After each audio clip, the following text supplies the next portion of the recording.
Good morning all. In today's lecture, let us take few problems on stability.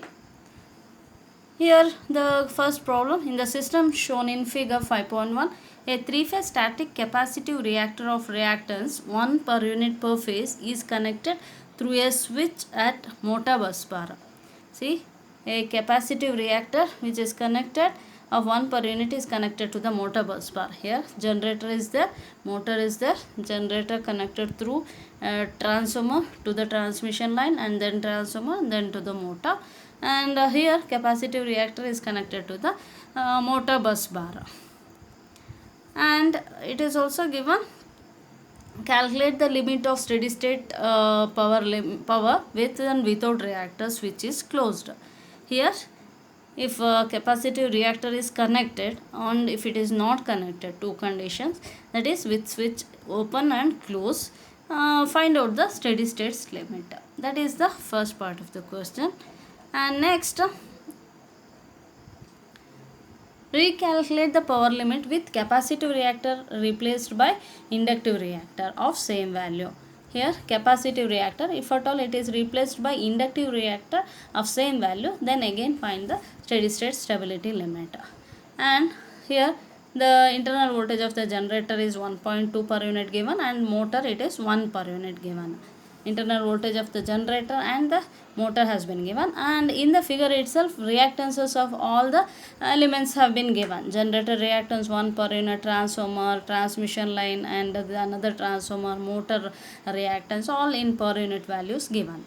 Now we can write the reactance diagram with the capacitor reactor connected, then this will be the equivalent reactance diagram. First let us take steady state stability limit when the switch is open, that is this is not connected. When this capacitor reactor not connected, then the total reactance will be J 1.0 plus this plus all in series, you just add. Therefore steady state power limit without reactor is Eg into Em divided by X total. So okay, one line is there, it has not come over here. So Eg into Em divided by X total.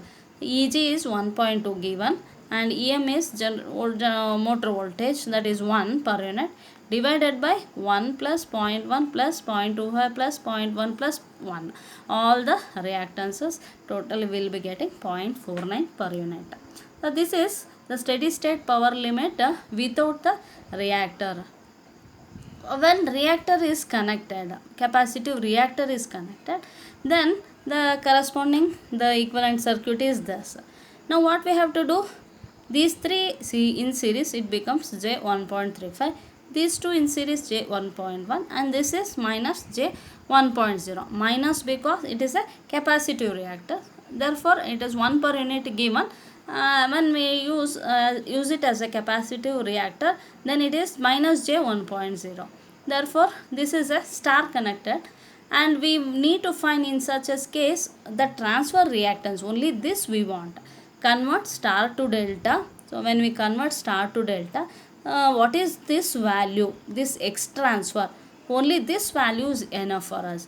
So we find the X transfer value, that is X transfer value when we calculate, so it will be this is X transfer 1 J 1.35 into J 1.1 plus J 1.1 into minus J 1.0 plus minus J 1.0 into J 1.35 whole divided by minus J 1.0, that will be the value of X transfer. Therefore the X transfer, so we will be getting J 1.35. This is the star to delta conversion, and only X transfer, only one value it is enough for us. So no need to calculate these two values. When we convert star to delta, these two values not necessary. Only X transfer value when we find, it is this value, one whole divided by minus J 1.0. This is divided by, okay, then it is J 0.965. Now steady state stability limit is 1.2 into 1 divided by 0.965, it is 1.244 per unit. Okay. Now third case with capacitive reactance replaced by inductive reactance.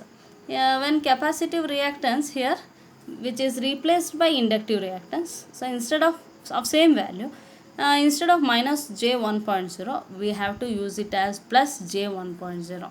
The rest of the things same, so we can all these in series. This is equivalent circuit is this. So this star connection, again we convert into delta, and we need only X transfer, and we will be finding this here. But see here, j into j 1.0 plus j 1.0 divided by plus j 1.0, will be getting this value as X transfer. Substituting steady state limit 1.2 into 1 divided by j 3.935, that value will be 0.304 per unit. This is the steady state stability limit for the given problem. Let us take another example for calculating the critical clearing angle. Here, an equivalent generator connected to a 50 Hz infinite bus bar. Steady state stability limits have been given before, during, and after a fault. That is 2 per unit, 0.5 per unit, and 1.5 per unit. Calculate the critical clearing angle if the initial load is 1 per unit. Here, the steady state power limit has been given. So that is PM1 is 2 per unit, PM2 0.5, PM3 is 1.5, and PS, that is initial load, is given 1 per unit. Now from the formula, we know that delta naught is sine inverse PS by PM. Substituting, PS is there, PM1, so initially, that is prior to the fault, that is 2. When we substitute, it will be delta naught, that is 30 degree. Delta m will be 180 minus of that, 180 minus 30 degree, sine inverse of this, that is 138.2. So it is sine inverse PS by PM3 when we take, that will be the delta m. Knowing delta naught, delta m, cos delta Cc, that is to find the critical clearing angle, the cos delta Cc formula is this. Substituting all values, PS, delta m, delta naught, PM2, PM3, PM3 minus PM2, all these values. When we substitute and solve, we get cos delta Cc as 0.3388, and delta Cc, that is critical clearing angle, is 70.2 degrees. So only you need to remember the formulas and substitute the given values in those formulas, and we'll be getting the answer. Coming to the next one, the generator of figure is delivering 1 per unit power to the infinite bus with 1 per unit with the generator terminal voltage Vt 1 per unit. Calculate the generator EMF behind transient reactance. Find the maximum power that can be transferred under the following condition. System healthy condition, one line shorted in the middle, one line open, and plot all the three power angle curves. All the 3 power angle curves we need to draw. This is the system has been given. The generator and transformer is the double circuit line we connected to an infinite bus. Now when the system is healthy, so this is the equivalent reactance diagram. So 0.25 given, 0.1 given, these 0.5, 0.5. We terminal voltage 1 per unit given, and infinite bus voltage also 1 per unit given. Now what these two in 0.5, 0.5 in parallel will be j 0.25. When we add these to 0.35, this will be the reactance diagram, equivalent reactance diagram when the system is healthy. First, take from power angle equation, it is Vt into V divided by X sin alpha is Ve. What is Vt? 1 per unit given, terminal voltage of the generator, into V divided by X. X is from here to here, you see it is 0.5, 0.5, 0.25, and this one 0.25 plus 0.1 plus 0.1. So actually Vt comes over here, generator terminal voltage. Okay, so there's some mistake. Here it should come, it is 0.25 plus 0.1, it is the X sin alpha, that is equal to P is 1, and alpha is equal to, alpha is when we find, it is equal to 20.5 degrees.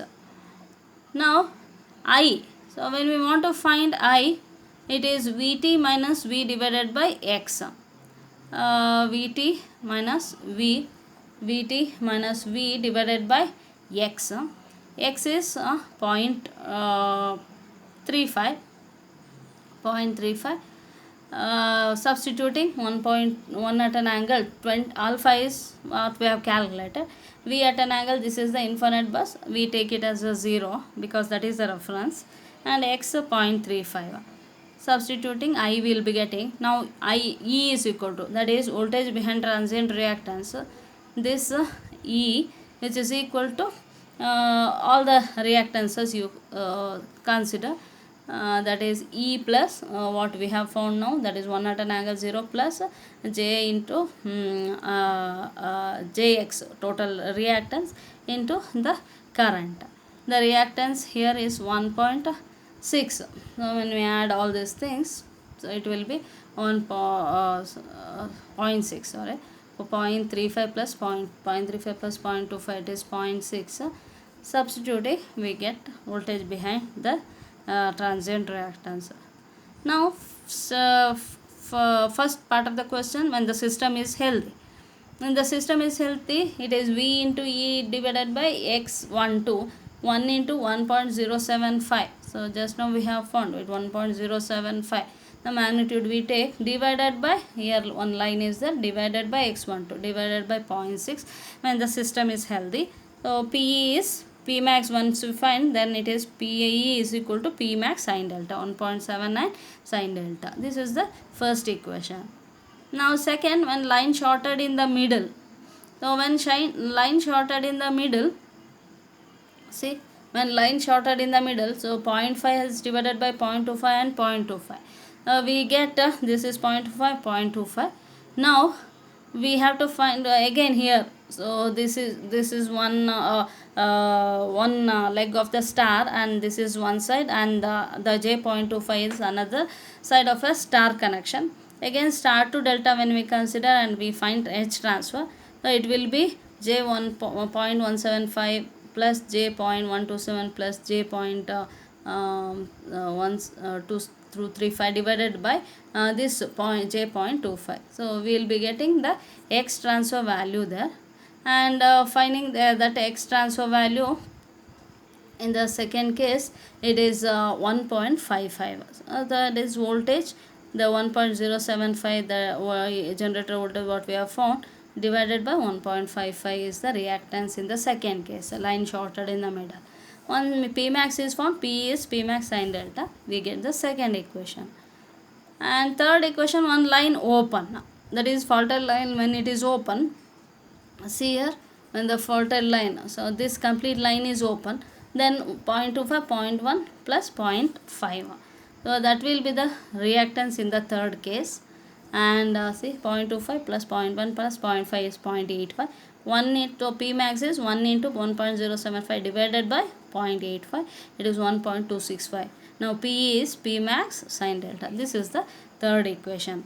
All these three equations can be plotted, P versus delta curve, and we see that the maximum value. So this is for the first case, 1.79 sin delta.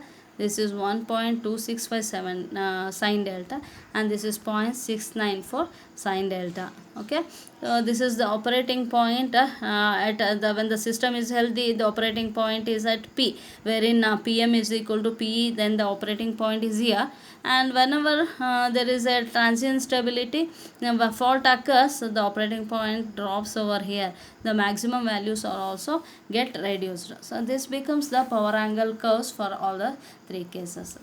This is the end of this lecture. Thank you.